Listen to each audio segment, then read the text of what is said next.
I'm Leanne from Bat Lady Herbals, and welcome to my video.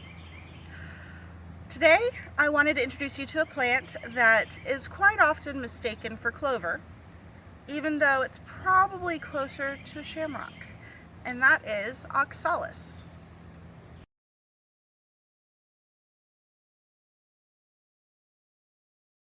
Now, Oxalis is found all over Florida and really all over the northern hemisphere. Now, Oxalis is actually the name of the genus, and there's several different species even in this patch alone. This smaller leaf belongs to Oxalis corniculata, which was formerly known as Oxalis stricta, which usually has little yellow flowers. Where this big one is a different species with pink flowers. Now, it's been pretty dry here in central Florida, so our Oxalis patches are a little wimpy compared to how they usually are. But they are one of my favorite wild edibles, and they're usually pretty easy to find year-round. Now, Oxalis comes with one major warning if you're going to eat it, and that is the genus name Oxalis is derived from the main chemical in it, which is oxalic acid. Oxalic acid is not harmful in small quantities, but in larger quantities it does bind with calcium and cause kidney stones, kidney gravel, and in some cases can even leach calcium out of your bones. So if you have problems with hyperacidity, if you have problems with kidney stones, you don't want to eat too much of this in one go. But by too much, I mean a couple pounds in one sitting, which is possible because it is tasty, but not likely. And the same quantity of oxalic acid that can be found in an Oxalis plant can quite often be found in spinach. There is one other caution with this plant when you're eating it. However, it's all in the cooking on this, because the high levels of oxalic acid are really why you don't want to cook this plant in metal cookware, because especially in aluminum, the oxalic acid will interact with the aluminum and cause some possibly toxic aluminum leaching into your food. And you don't want to ingest that. It's linked to quite a few cancers. It's bad, just in general.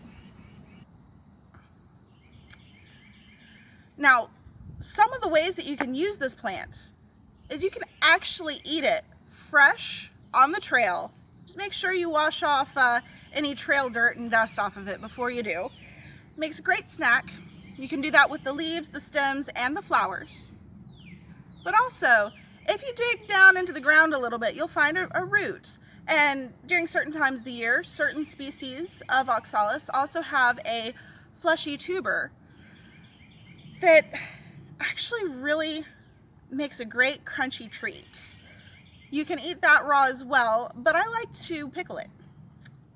Kind of makes it like a pickled radish, but a little bit more of a citrusy zest to it because of the oxalic acid. Also, if you are worried about the oxalic acid content, eating the tubers is going to be safer for you because they have less of the oxalic acid. My personal favorite way to use this plant is whenever I'm cooking eggs for breakfast in the morning, making my omelet, making my scrambled eggs, whatever I'm doing, I'll just go outside, grab a couple handfuls of the flowers and leaves. If I need to chop them up to make them a little bit smaller, I will, and just throw them in on top right at the end of the cooking. Barely cook them, they're absolutely delicious. Now, in addition to being a great edible, Oxalis is also a really amazing herb for your digestive tract. Sour herbs are great to have before you eat anything because the sour profiles tend to promote proper digestion by promoting bile production. With the promoting of bile production, you have a better ability to absorb nutrients in your digestive tract, as well as to break down fats. Now, a lot of times people who have issues with indigestion, it's actually more of a lack of bile in their system than it is an excess. A lot of people with indigestion issues can have some sour herbs before they eat their food, and it'll help reduce the likelihood of having indigestion after their meals. In addition to the sour profile being good for your digestion, the oxalis also works on your stomach as a carminative, which helps to reduce flatulence and bloating. This plant is also a major powerhouse of vitamins C and A, which means that it's going to help to improve your immune system function. So this time of year when the pollen is starting to get to you, or when you're trying to fight off the last bit of that seasonal cold or flu, a little extra vitamin C from your friendly neighborhood oxalis is probably a good idea. Now, another thing that makes it great for a cold and flu season herb is that you can make a tea from the fresh leaves to help reduce fevers. And it's also going to help to clear up a sore throat. And since it's anti-inflammatory, it's just going to help to soothe everything just a little bit more if you're uncomfortable from a cold or a flu. In addition to being a great herb for your digestive tract and for your stomach, this herb is also a cardiotonic, which means that it helps to tone your cardiovascular system and just help things work quite a bit better. It's also an anti-inflammatory herb. One of the folk remedies that's used around the world with this herb is whenever you have tension headaches, you can actually make a poultice out of the fresh herb and put it on your head, and it's supposed to reduce the inflammation that's causing those tension headaches. I haven't tried it myself though, just to see how it works yet. So one of the ways that you can identify this plant is actually with the leaves. If you see, some of these leaves are wide open and some of them have started to close up just a little bit.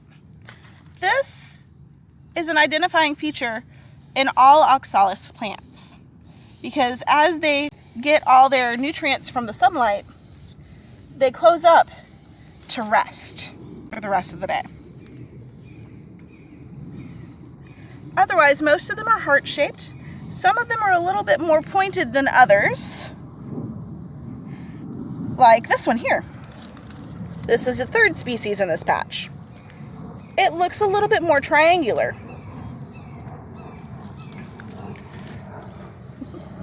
Now you can also see with the flowers that it's a slender stem, and on the end of the stem is 5 petaled flowers. Some of them curl back a little bit, some of them stick out straight.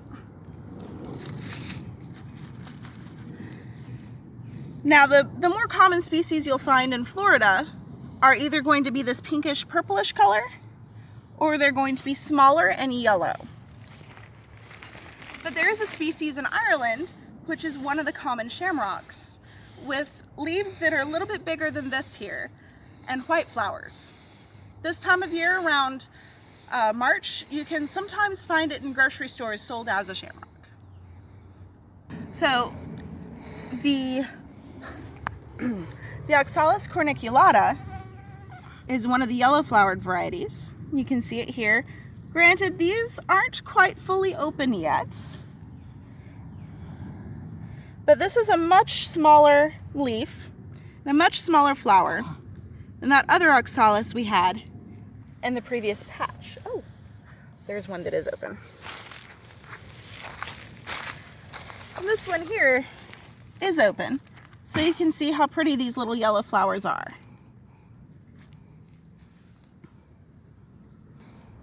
In the family that this plant's in, there are over 850 species. In the genus, there's at least 200, and you're pretty much going to find those anywhere in the northern hemisphere. They all look very similar. Some leaves are purple, some leaves are green. The flowers range from yellow to white to pink, sometimes verging into a purple, but hardly ever getting all the way there.